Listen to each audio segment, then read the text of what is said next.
Good morning, everyone. Welcome to the daily workout. You have no idea how glad I am it's Friday.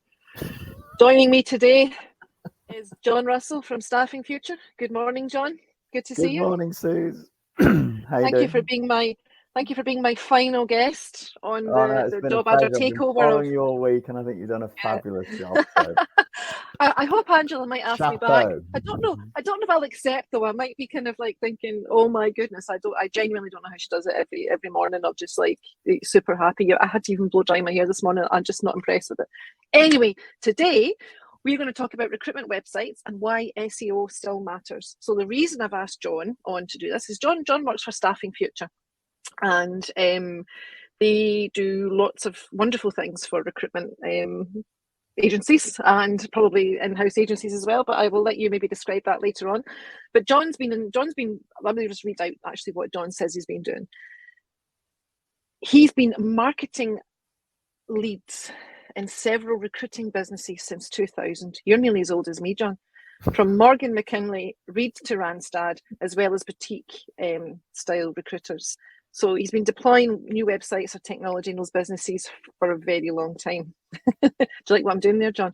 So you've joined Staffing Futures 3 years ago, and they've been going for 5 years overall, and pushed over 250 tech-enabled websites live. That's quite impressive. So let's take 2 steps back and just kind of think about the fundamentals of why is a recruitment website important. So let's think about the candidate journey. So I'll let you take over there as to where does job searches start. Thanks, Suze. I mean, yeah, 80% of job search starts online. You know, and the funny or the frightening stat is that sort of like 70% of jobs aren't published. So if you're trying to find a job and apply for a job, you've got a sort of a finite pool, and it's a really competitive area. And a lot of job applications come in from job boards, about 50% still. 90% of recruiters use LinkedIn. So, fishing in the same pool. So how do you get that fresh candidate flow, and how do you get the unique talent that you're trying to place in the roles that you're mandated to fill as quickly as you can? And there's a lot of that drive has to be online, and you need a sort of tech-enabled website to really connect your processes as well as all your job adverts to really drive success and fill those placements as fast as you can. Just drive that candidate flow. So see when we talk about this, I think it's easy for you and I, because we're probably both a bit geeky. SEO is one of my favorite topics, by the way. We understand when you talk about technical SEO and the technical side of the website, people who are not technical recruiters, their key thing probably is, finding candidates, finding clients, and making lots of money. So when we talk about the technical side of it, if you think about the front of your website all this way, it's all the sort of layers that sit behind it, isn't it? It's like, how fast does your website load? Is it searchable? Exactly. I mean, the biggest thing that the consultant can influence is the quality of the job advert. And very often in the race to get out the door and get on the phone and get to clients and get to shortlist, it's the thing that just gets passed over or not invested in as much as it should do. But it's really critical to use tech to help you do that and distribute effectively. So you might use something like Get Optimal to help the DE&I, job ad writing and the optimization piece. So it appeals to the ideal candidate profile that you're trying to target. And you might use something like, Broadbean, Idaboo, Logic Melon to distribute your jobs to all those job boards that you're finding. But also your website, your job advert, because you're the job owner, you should be first listed on Google, and you should be the primary source for that job advert online where most of the candidates are looking. And because, if you've got your website set up correctly for all the SEO and the traffic networks that you should be plumbing into, like the job aggregators like Indeed, Adzuna, Job is Job, Nuevo, Talent.com, we plug into 20 of them. And that visibility online really drive successful candidate flow and strong visibility for the jobs. So writing a good job advert is critical, and just appealing to the ideal candidate profile that you're trying to target and then qualify them. And it's a real skill, and now it's a real challenge to write a decent job ad. I was just thinking as you were talking about that, and you're talking about things like Get Talk to Know, and we talk about DE&I around, is how gender neutral are your job adverts now? Everything is changing about how we advertise jobs. But so recruiters have to think about that. Is their job biased? They have to think about SEO. So I don't think we've actually even touched on what is SEO. It's search engine optimization. So it's basically, how do you make sure that your jobs are on the first or perhaps the second page of Google for the terms that you're looking for?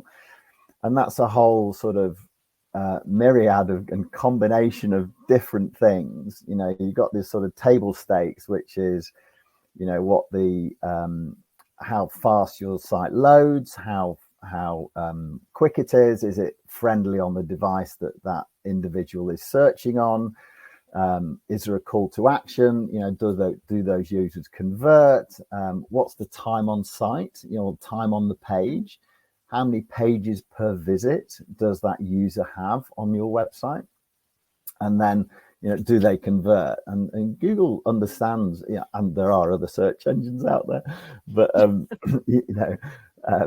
but Google understands the sort of audiences that are converting on your website, and because they're converting and Google's providing a good experience for that user, it's more likely to take a similar digital profile that it knows and present your website to similar users. So you got a lookalike sort of halo effect of your site being promoted to similar users that you're targeting.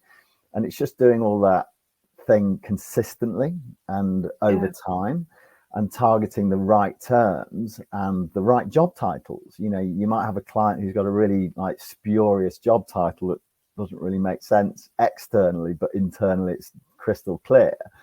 You need to get something, a job title that's understood and searched for by users online, so that it's internal language and external language, and make sure that the VP of Dingleberry, or whatever, is, is a VP of operations or head of finance or financial controller or finance director or CFO.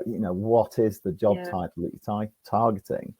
And each of those have got different search volumes. So that's where, the offer of SEMrush is valuable, because, there are other tools out there, but basically what it does is tells you how many searches there are for that particular search term and how competitive that search term is, as in how hard it's going to be to rank for that term, and also what the click value of that search term is. So you can quickly work out how you can generate an organic traffic value for your site, and then on top of that work out what that ROI might be if you're deploying all of the job adverts. And there's other content available on the site, like client facing content, but targeting the terms where you want to harvest that traffic.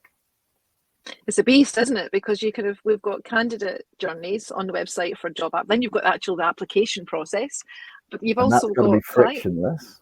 And we've got clients as well. Apply with LinkedIn, apply with Google, apply with Stack Overflow, apply with GitHub, whatever. Wherever your audiences are grazing, that's where you should be putting those quick applies in, or conversion drivers, as I'd call them. So you mentioned SEMrush there. So I'd put in the notes earlier on today that we have got a little special offer for Angela's daily workout viewers today. So John has very kindly offered.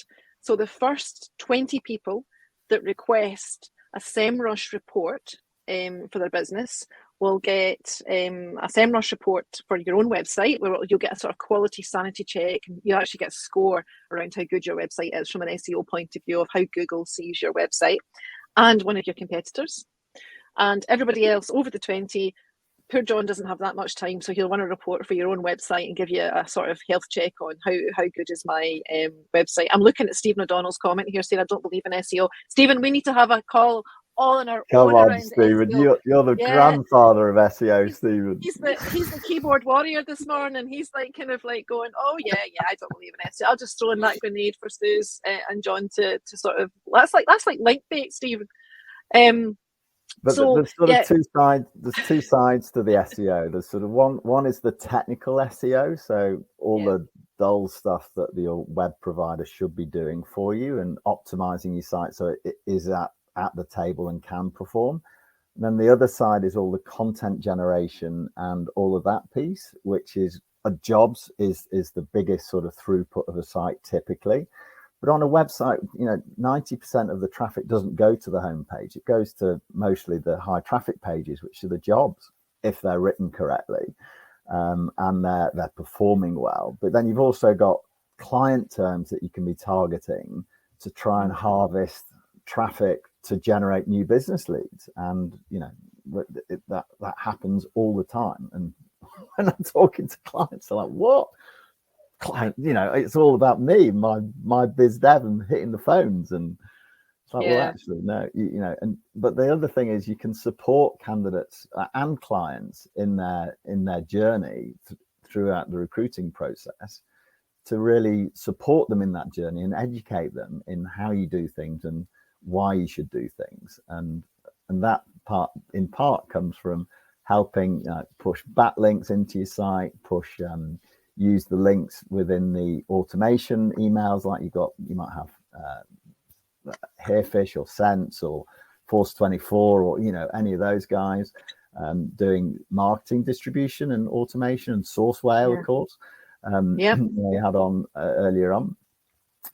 But using those contextual links, matching the keyword as in the link text to the target destination page keyword, and making sure they're all consistent, so you can align all of the sort of like search terms, and then the Google robots think, the link text said that, the intent for that click is that, so therefore I'll rank that page more highly for that specific term.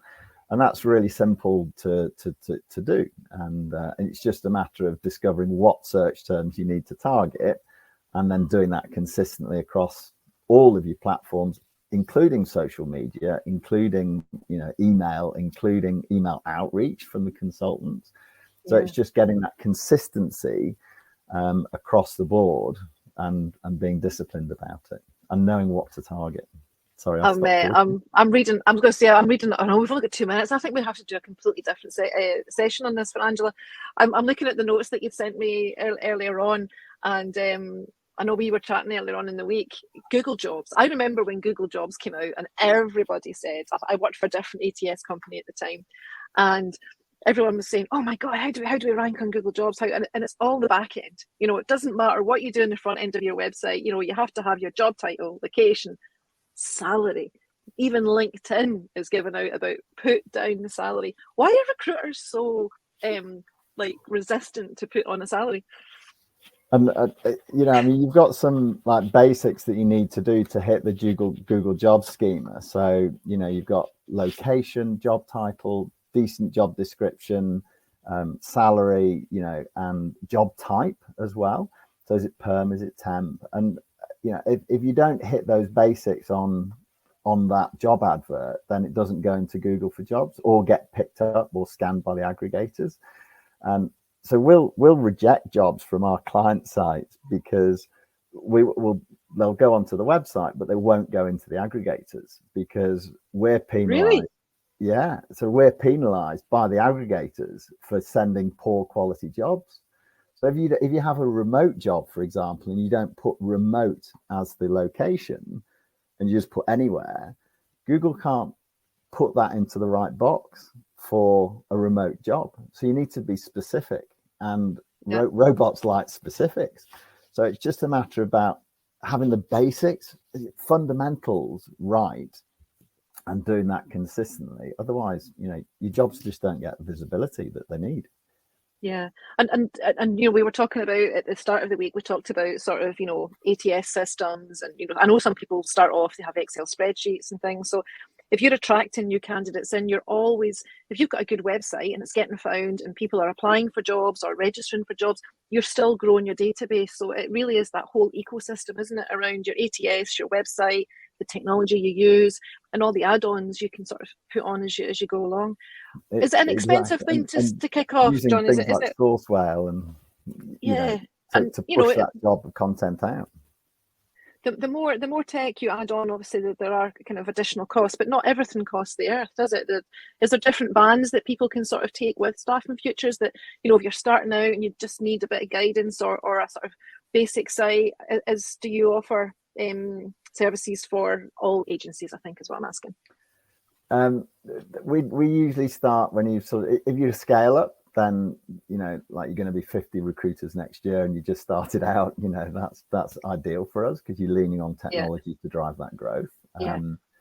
But, you know, more about the SEO, but I mean, yeah, we usually start at sort of 15, 20 consultants, or roughly, you know, with a decent volume and wants people wanting to iterate their tech stack to drive success and accelerate their recruiting process, basically. But, you know, we've got the integrations, but it's more about, you know, the SEO piece today, you know, rather than, you know, it's about how do you do that, and it's about having an integration with your applicant tracking system so that you can push the job seamlessly, you know, in a click. That then gets distributed to all the aggregators as well as all the organic channels and search engines, and then you can track that as well, so you can see where your success is coming from, and then double down on those channels that are working, and then maybe drive some performance media or paid media in those channels to drive specific candidate flow where you've got a shortage. But the other thing about SEO is that, you know, you can position yourselves within the buyer's or the candidate journey or the client's journey and help harvest more of the traffic that you're trying to and drive more revenue. I'm just going to, I noticed the time there. I knew that we would talk forever on this. I'm going to share on the chat here as well the link to SEMrush, just so people can understand what that tool actually is. I've already dropped in John's email address. So if you would like, there is a cost. There's a free trial to SEMrush, and there's also I don't know, do they still do a free version, John, that does a really basic system? But it's very limited on it's very limited, isn't it? So John's very kindly offer, offered to, for the first 20 people, he'll run a report for you and send it back over with your own website and a competitor. And everyone else, you're only getting one site because John's got a life outside of work. So, John, what can I say? It's 18 minutes past. I think we better wrap up before Blake just like close the book on us. Yeah, Angela, we want to come back and talk about SEO. So, hopefully she'll invite us back. But listen, thank you so much for finishing off my week with me. I've thoroughly enjoyed the week, and I will hopefully chat to you soon. And Angela, thanks for letting me take over. Everybody, have a fabulous weekend, and JobAdder might be back. See you later. Thanks, Suze. It's been amazing.